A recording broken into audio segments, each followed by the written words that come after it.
All right, Ingrid, welcome to the Visionary Life podcast. We were connected through a LinkedIn post. So thank you, social media, for connecting us. And I know we're going to dive into all things social today because that is your expertise. But before we get there, I kind of want to rewind a little bit. I think it was maybe like 10 or 15 years ago. You certainly were not in the social media world.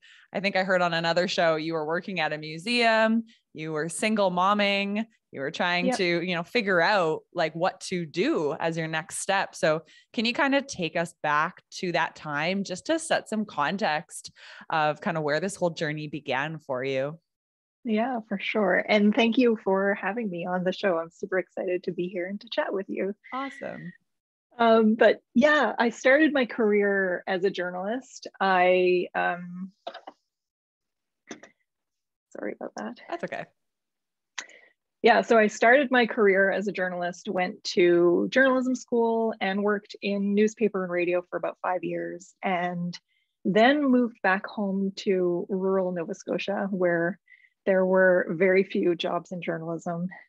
At the time, all of the boomers still sort of had the jobs at newspapers, and the newspapers weren't really shifting to online that much. So it was really, there were not a lot of jobs. So I did many different things for a number of years. I managed a farmer's market. I worked in politics. I worked at an art gallery. I was an interpreter at a historical village, like all kinds of things. And then I became a single mom when my son was 3.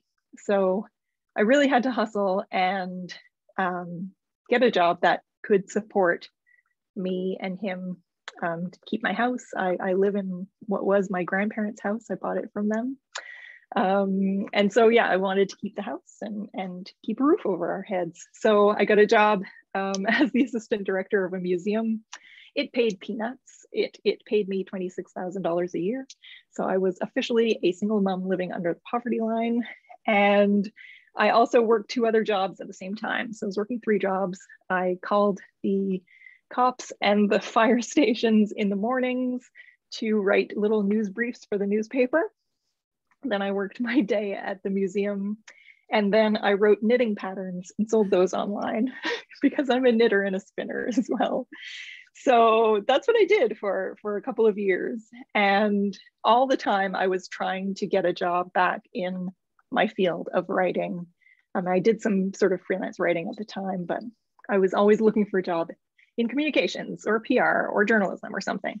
And I finally got offered a job at a marketing agency as a social media coordinator. It was really an entry-level position, but I was frankly just happy to have anything.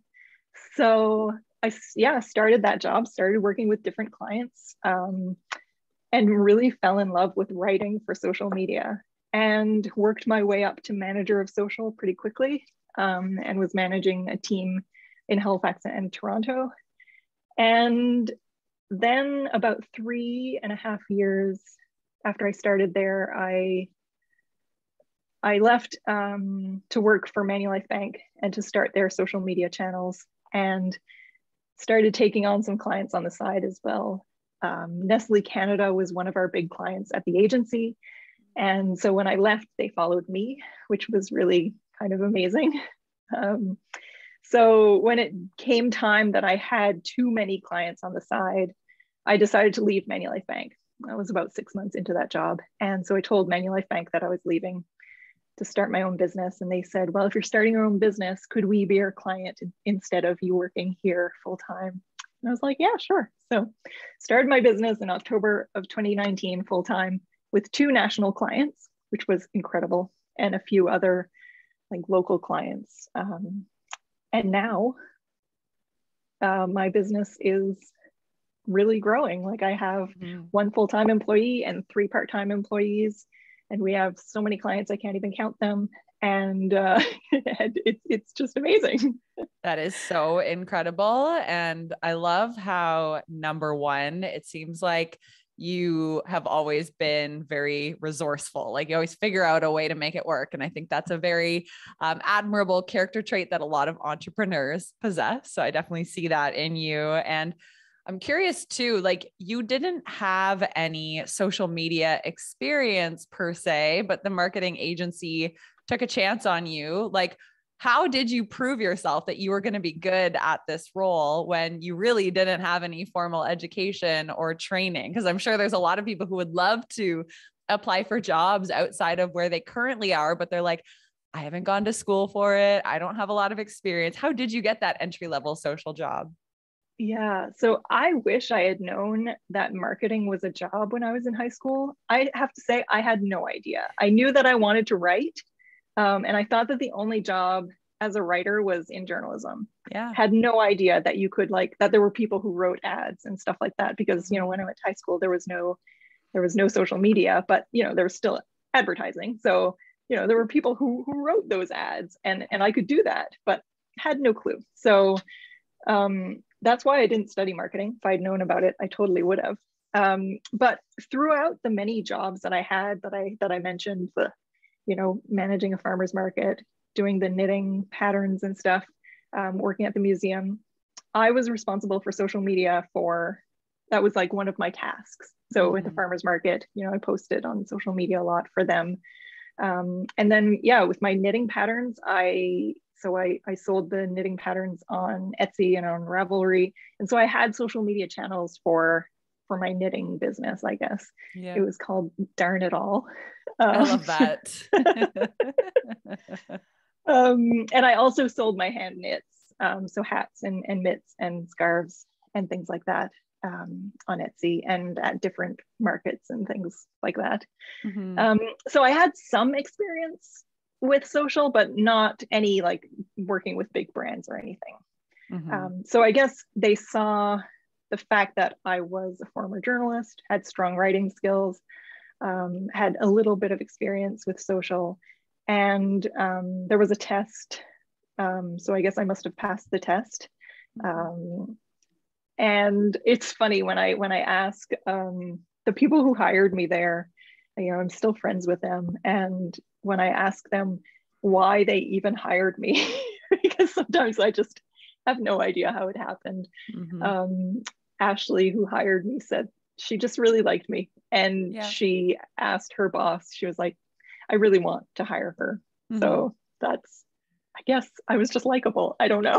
Well, and I mean, I think that's a huge reminder to anyone who is looking for work, like likability and being able to be personable and build relationships is equally as important, especially in this kind of, I don't know, like unregulated world of social media marketing, especially when, many years ago, it was still on the rise. It's not like there were diplomas that you had to have. You just kind of had to prove that you had a willingness to dive in, to always be learning on the fly, because as we know, social media is always changing, and just like a keen eye for, what performs well versus what doesn't, and ability to pivot. So I think that's just a great reminder for all of us. Like sometimes it is based on your likability and just that attitude of like, I'll just figure it out. Right.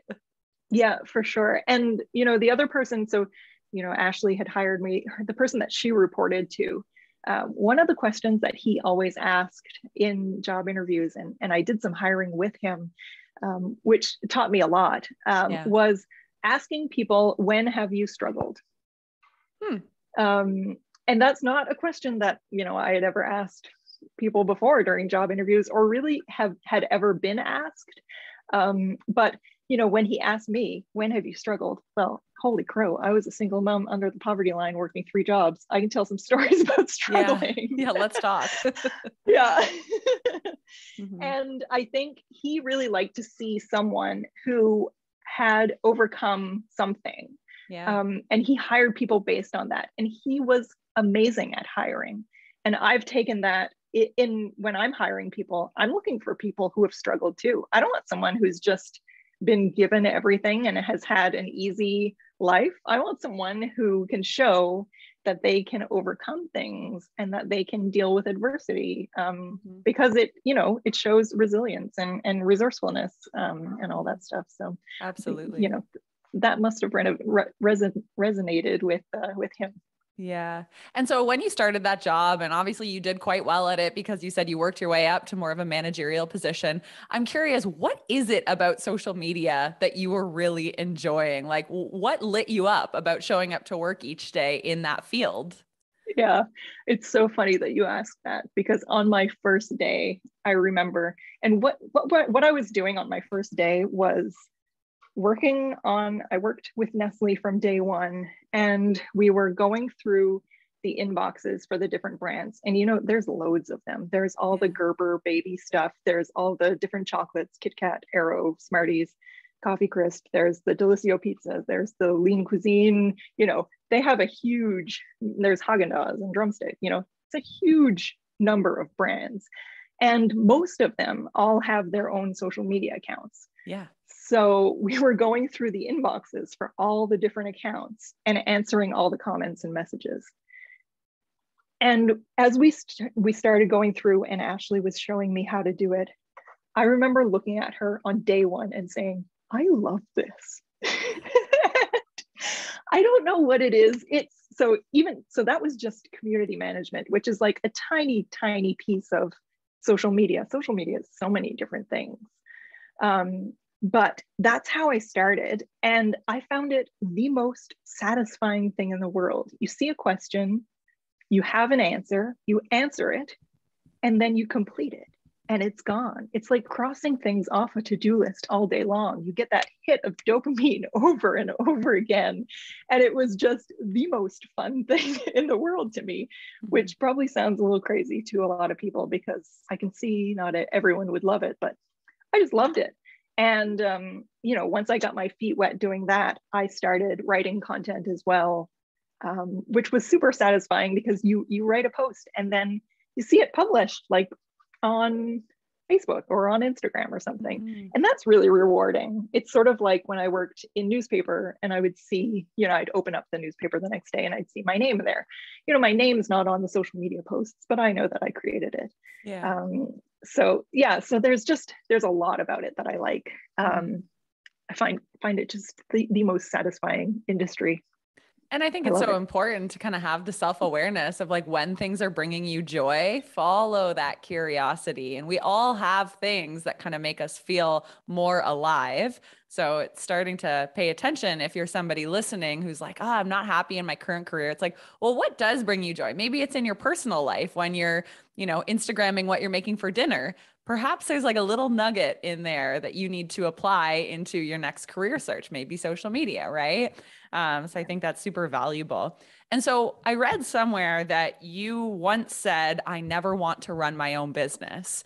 So you're like working in the corporate world, you're saying, I don't really want to run my own business. What changes? What is the catalyst to you starting WordCraft and starting to go out on your own? Yeah. So yeah, I did say that. And when I say I worked my way up to manager, that was tough for me because I did not want to be manager. I wanted to just stay in my little community management bubble where I answered comments and questions and I didn't have to worry about anyone else's work. I just had to do my own thing. Yeah. And it took a lot of convincing to get me to take the manager job. But once I did, I loved it. I loved coaching my team. I had a team of, I think, up to 12 people at one point in 2 cities. And I loved coaching them and answering their questions and giving them direction and all of that stuff. I loved it. Yeah. But I really feared running my own business just because I'm kind of a perfectionist and I thought I would get too in the weeds. Too many things to try and run, too many things to try and make perfect. So that sort of scared me. And someone had asked before if I wanted to run my own business and I said no. And then, so there's 2 things. One person had said, I've never seen anyone so reluctant to advance their career in my life. Whoa. That was really, really hit home. I kind of like that though. Yeah, I needed to hear it. And so when I heard that, I thought, yeah, well, maybe I do need to advance my career. Maybe I don't need to just stay in my community management bubble. And the other thing was, once I became manager, I, started hiring people, and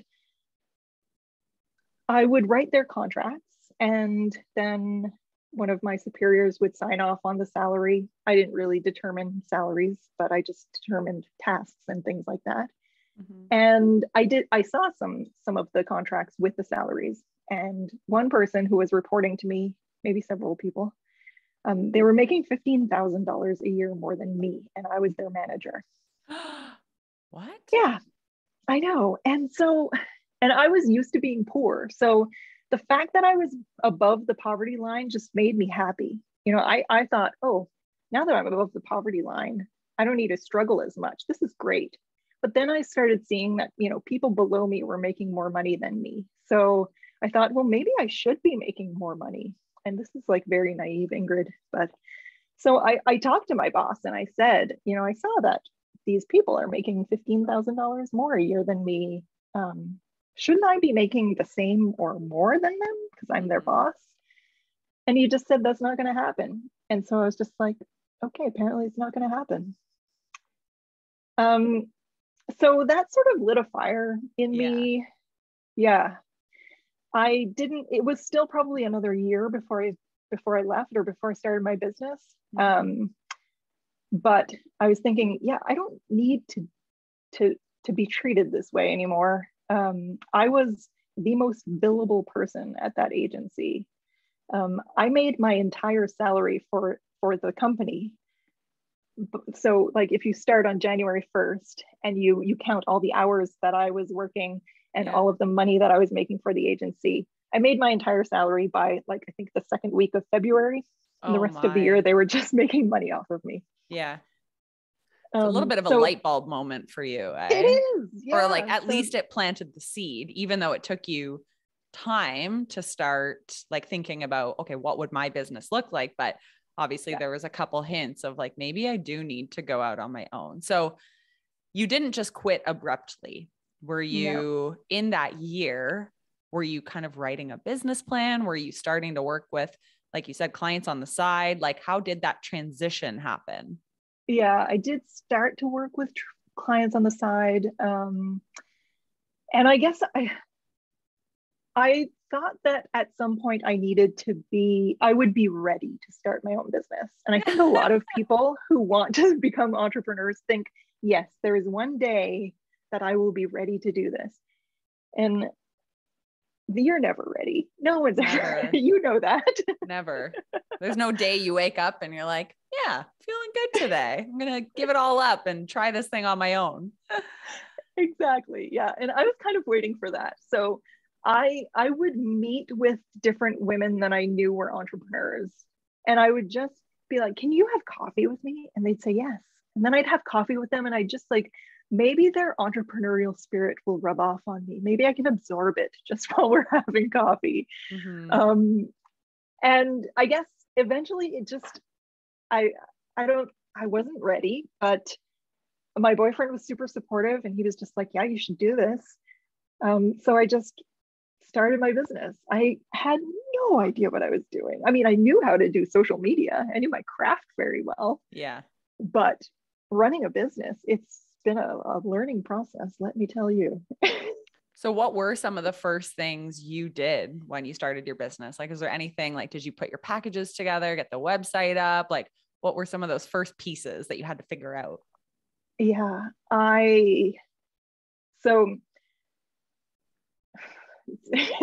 honestly, I don't know. I really just sort of winged it. I created like a little placeholder of a website. I created my, social media channels. And I had, by the time I started full time, so I had those, 2 national clients and a couple of other clients that were local. So I thought I had enough to survive. Mm-hmm. And I'm gritty. I can get by on very little. So, I was thinking I'll be okay.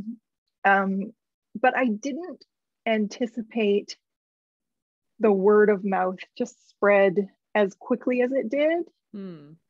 Or the connections, a lot of the business that I get is connections that I made through the agency.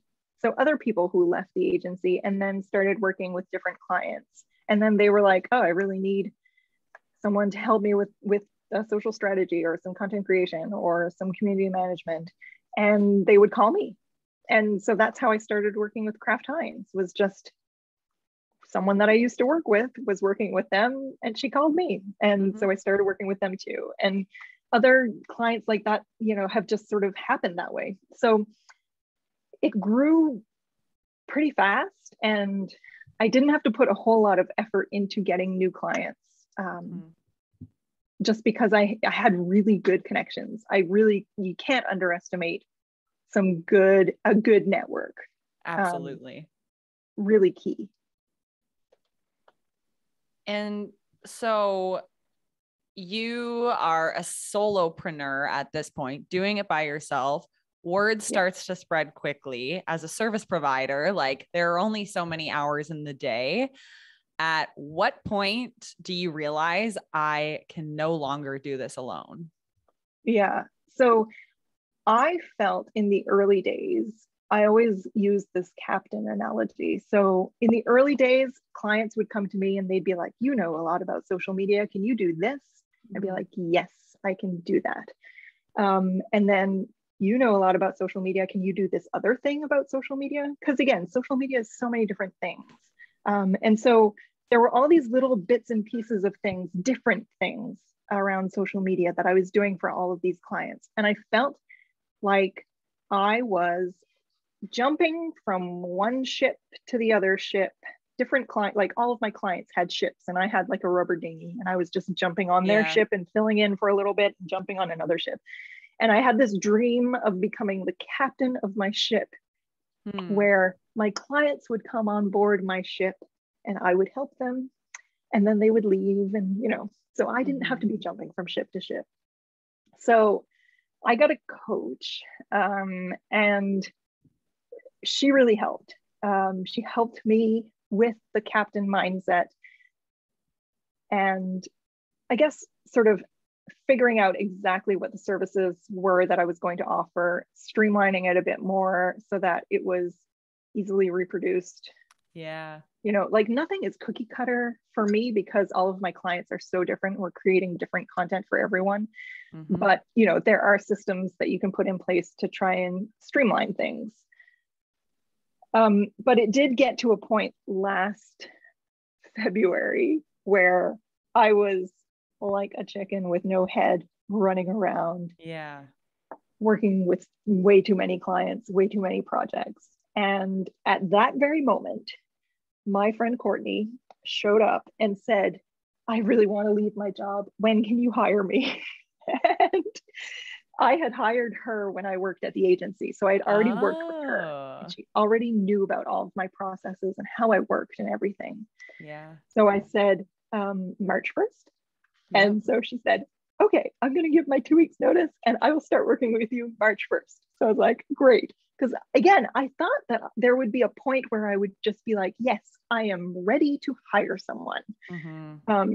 But that never, the only reason that I knew I was ready to hire someone was that someone showed up physically in front of me and said, can you hire me? All she had to do was ask and there was a job waiting for her. And it's so funny because that has happened 2 more times since then. People have showed up in front of me and said, I need a job. Will you hire me? This is what I do. Yeah. And I'm not saying this because I want more people to show up at my door and tell me that they want. You're going to get a slew of messages now. Hey, I hear that I just have to approach you and say, I'm looking for a job. Yeah. It doesn't work all the time, but it has. That's how I've hired most of my employees, is they were just the right person at the right time who came to my door. It's kind of funny.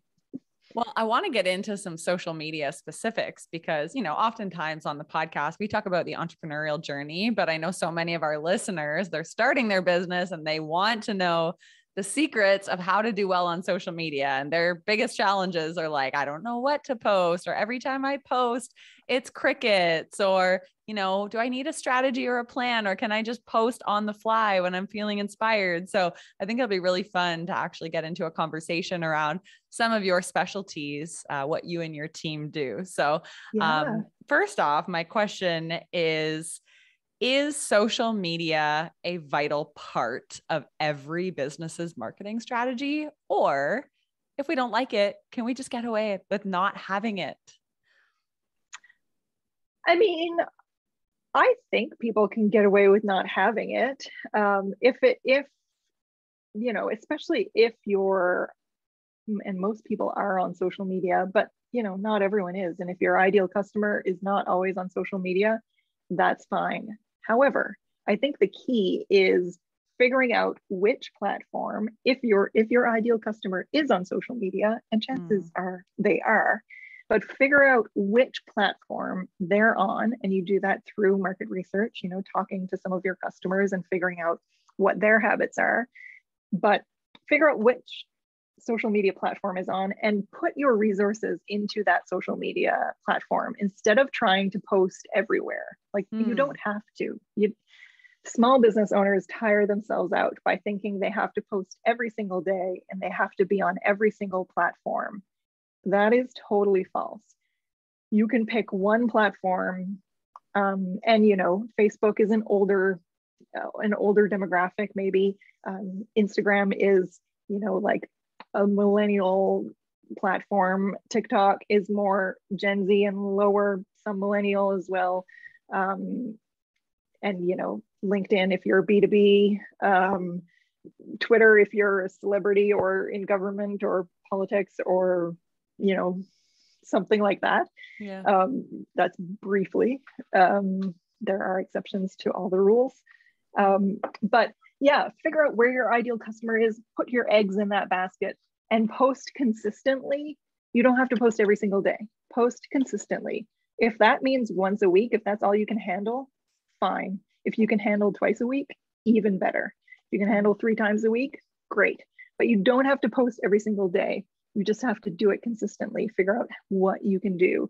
And I often counsel small businesses to pick a day, an afternoon, whatever, every week that you plan out what you're going to post that week, because too often it's something that they forget or they put it aside, they put it on the back burner, and then suddenly it's the end of the week and you haven't posted anything and you beat yourself up. So instead, maybe it's Sunday afternoon or something, you sit down and you say, okay, what are the 2 posts that I'm going to put on Instagram this week? And you know, it helps if you've categorized, if you have content pillars, like that's wonderful. And those are little categories or buckets for your posts. It might be, you might have a category for your product or service. You might have a category for user generated content. You might have a category for behind the scenes. You might have a category for tips. You might have a category for about the people behind the business. You know, there are any number of categories, but you know, so then when you're planning your content for that week, you think, okay, I need 1 post about the product and I need 1 behind the scenes post. So this is what I'm going to do. It really helps to plan ahead. I love planning. I encourage people to do that, but don't make yourself crazy about it. Like it should be fun. Absolutely. And you're so right. Like, I think the worst thing is when a business owner is like, okay, I have to be on all these platforms. And then they show up and they have this resistant energy. So the post they write isn't even, you know, reflective of their brand or their product because they wrote it in a hurry and they were just like, this is stupid. I just need to post something. People can read that energy through social. So it's like, if you're not having fun with it, if you're not, you know, enjoying the process, whether it's you posting or your social media manager, people can kind of read through that. And maybe it's time to reevaluate, like, why are you posting these things? And I love that you shared, you should have content pillars. Like maybe for somebody listening who's saying, what do I post? I just don't know. Instead of like thinking I could talk about anything, narrow it down to 3 or 4 content pillars. Like, okay, I need to talk about recipes. I need to talk about fitness. And then think, okay, what type of recipe could I post? So it like defines the question. It's not like, I don't know what to post today. I'm looking around. I'm not inspired, right? Exactly. Exactly. Yeah. It narrows it down and makes it easier. And,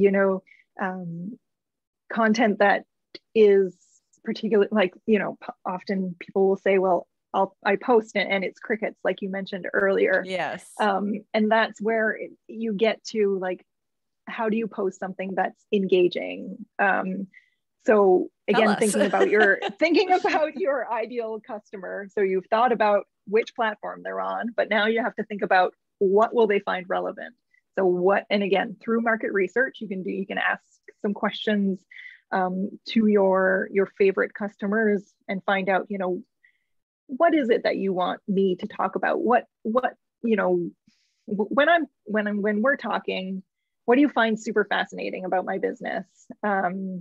What tips have I given you that have blown your mind? Those types of things. And so create content about those things that other people really love about your business or find really surprising or educational or entertaining or useful. Those are the types of posts that you want to create. Also ask a lot of questions because the more answers you get in the comments, more comments, algorithm likes it, algorithm shows it to more people, helps you get more engagement. Quizzes, testing people's knowledge. Those are great kinds of posts.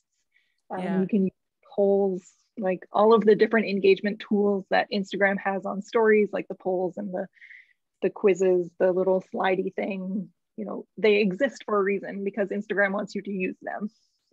And and also answer all of your comments. So whenever someone posts a comment on one of your posts, answer it, because each answer is another comment, and then the algorithm sees it as engage worthy because people are commenting.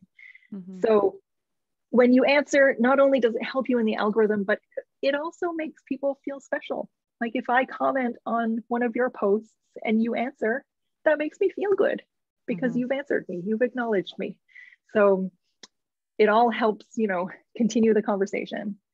Just keep it going in the comments. And also don't just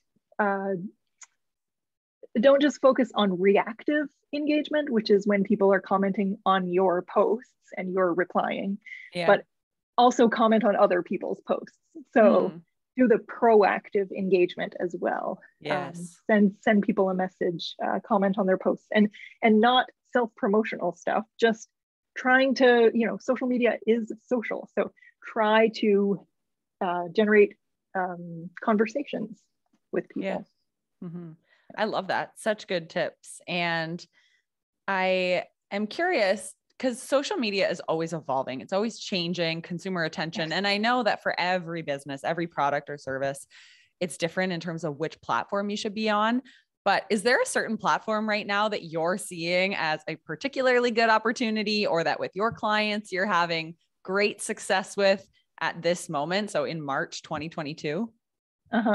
Well, one thing that's, doing really well is Reels on Instagram. Yes. I'm seeing so much engagement on whenever we create Reels for clients. And I've found that if we use trending audios, so when you're scrolling through your Reels and you see the little up arrow next to the sound at the bottom, you'll see a little icon next to the sound. It'll either be a music note or a little up arrow. And if it has the up arrow, that means it's a trending audio. So if you use, that audio, you'll get even more reach and more engagement on your reel than if you use like your own original audio or an audio that just has the little music note. So I've been doing that with some of my clients, and it's bonkers. Like the number of impressions that they're getting, views is just mind-blowing. And it's the best thing to post on Instagram right now is a reel.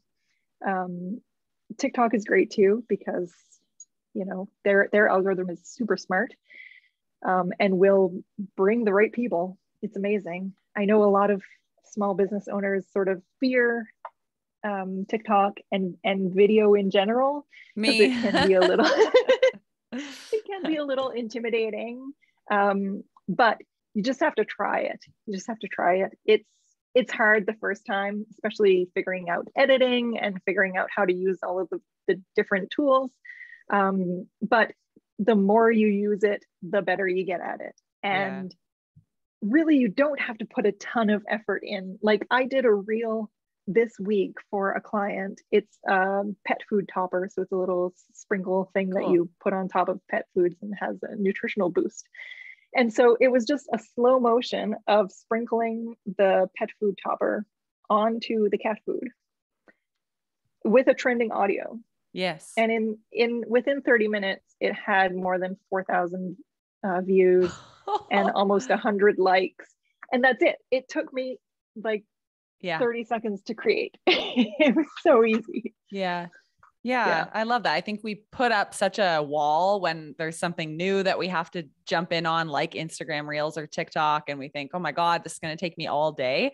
But like, I like to ask the question, like, how could I make this really easy? Like, maybe it's as simple as find a trending audio, find somebody who used that audio that relates to the type of content you could create, and then just use their formula and do the same thing. And take it. Do not, spend hours and hours like trying to make it perfect. It's just like, you got to get in there, get your feet wet and start playing around. And yes, it becomes easier with practice, right? It's not like we're all going to be social media experts right off the bat, but like those skills over time, they do improve when you spend the time and energy to actually do the work. Absolutely. Yeah. And like you say, definitely look at what others are doing and take inspiration from it. That's the best way to learn. So I want to touch on something that I know a lot of people want to know. Do we need to plan a month in advance, or like, can we just show up each day and just say, like, I'll just figure out what to post today? Like, what is a good strategy? Do you like to map it out in an Excel document, or what is kind of your process? Yeah, so we plan a month in advance. Okay.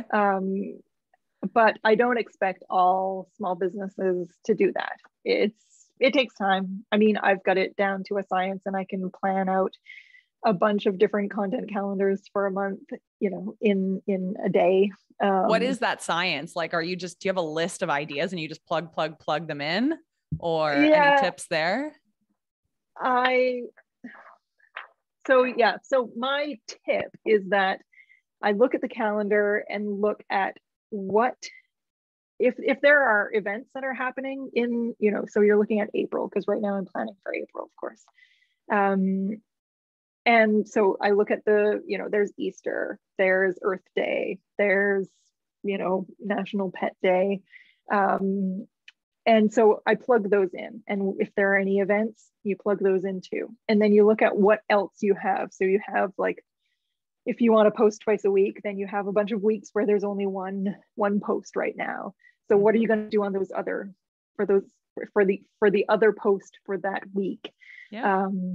And you think about your content pillars. So I need a post about the product, so I'll do one here. And that's kind of how I build it out. We have a meeting with all of our team members, and we sort of go through each of the different clients and brainstorm a bunch of ideas.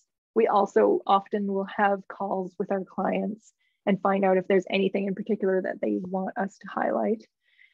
So that's how it happens for us. But yeah, I think the same formula can be used for most anyone. And even if you can plan out like a skeleton of the calendar for the month, and then maybe you don't have the final copy and you don't have the final image right away, but if you have that skeleton, that's a great guide for when you're planning each week. Ahead of time, okay, so this week, yep, I've got Easter, and I also have a post about a recipe here. It makes it much easier to plan on a weekly basis if you've got that skeleton done for the month. I love that. Yeah. It's just like having a little bit of a blueprint of where you're going. And then for some people, maybe it is just showing up on the fly each day they've scheduled a post, but having kind of that overarching theme. It's like, oh yeah, it's Easter tomorrow. I'm reminded to put up an Easter recipe today. So it depends on how much structure you like, I guess. Yeah. And that way, those, even if there are certain offbeat holidays that are relevant to your industry, like National Pet Day or National Coffee Day or whatever it is, they don't sort of sneak up on you because you've already looked at the calendar of national days for the month and you've figured out which ones are relevant to your business or your audience. Yeah. So I can imagine, like, in addition to running a business, you're also like needing to stay on top of social media trends, like kind of two different. Where do you hang out to continue to get smarter, to continue to learn about business growth, to continue to stay on top of how social media is working these days? Like, how do you stay educated on all this? I do spend quite a bit of time on social media trying to figure out what other people are doing, looking at my clients' competitors. And I also read a lot of industry blogs. Like most of the social media management tools have really quite good blogs, like Sprout Social, Hootsuite, all of those. There's also some other good blogs like Social Media Examiner and Social Media Today, I believe. There are some good podcasts as well. Not to take anyone away from this wonderful podcast. It's okay. You can do that. There are some great podcasts that are, just focused on social media or on marketing, like Jasmine Starr's podcast. And there used to be a great one. Buffer had a podcast, but they haven't posted recently, but it was called The Science of Social Media. And cool, man, I love that podcast. I'll go back and listen to the archived episodes maybe. Yeah. It's really good. A lot of good advice, and they look at social media from a scientific perspective. So really looking at data and analytics and what that tells us about, how to run your social media accounts, which is a whole other, we've only talked about content creation really here, but, there's a whole other part of social media that is the data and analytics, like looking at how your posts are performing, or when your audience is online, or how fast your audience is growing, what your engagement rate is. I definitely encourage people to have a look at the insights section of their social media accounts and just sort of peruse around and see what you can find out. There's tons of data in there that can help you gain insight on what sorts of posts perform best, and when are your followers more likely to be online, which day of the week, what time of day. That can really help you determine when you should be posting. It's almost like we need to be detectives, right? Like you're saying, read the blog, sift through the podcast, like analyze your competitors, check your own insights. Like don't just post and leave and assume like, oh, it didn't work, who knows why. Like you can actually attach some data to a lot of these things and like learn a lot just by studying the success or failure of others. And look at your competitors and see which posts are getting lots of likes and lots of comments, and those are the ones that you need to sort of emulate. Get some inspiration from them, even not competitors that are directly in your industry. Right. Like you can be looking at people from completely different industries, and the type of content that they create can inspire you to create some content for your business. Absolutely. So do you have to establish boundaries because you live and breathe this? And, as entrepreneurs, I think we're always thinking about our business, always trying to dive in. But then like the fact that you're a social media entrepreneur, it's this whole other layer because you need to be scrolling in order to fuel the business. And then you're also thinking about the business. How do you stay sane? How do you balance it all as a mom, as someone running a business, like in social media and managing a team? Any secrets? I think it's so funny because I was talking to my coach this morning about how I need to set boundaries. It's very topical. Something you're working on. It's something I'm working on. Yeah. And my boundaries are more, I I don't really set boundaries with my clients. So my clients can contact me and they say, you know, like, can you do this? Can you get this post up? Even though we plan a month in advance, but you know, nothing's written in stone. Things can change. And you know, I will drop everything and answer that email and post whatever they're asking for. So that's something that I need to work on. But in terms of you know, like social media use, I have limits on my phone. I don't have the Facebook app. I don't look at Facebook except for posting for my clients. I don't personally, I'm not on Facebook. I have the business suite app, but that's it. Yeah. I do have the Instagram app and the TikTok app. I have a timer on it, so I only get 30 minutes a day. How do you do that? I set it up, and then after 30 minutes, it just gets grayed out. It's done. Is that through TikTok you can do that? No, just through your phone, like through your iPhone, you can set a time limit. Yeah, I gotta look at that. Yeah. Cool tip. So you can set a time limit. So yeah, I don't like doom scroll on TikTok because I totally could. Yeah, I think we all could. That's what it's designed for. Yeah, and I find I don't doom scroll on Instagram. I don't tend to spend a ton of time there. I mostly just use it for research. I research hashtags a lot. I research trends and stuff like that. But TikTok I could get lost in. Like I could just stay there forever. It's really, their algorithm is great.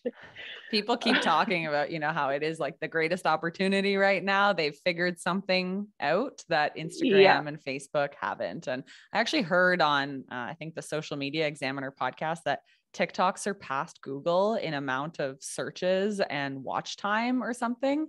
Like people are spending more time on TikTok than YouTube, more time on TikTok than Google, or something of that nature. So it's like, it's showing its, like popularity through data now. Yes. Yeah.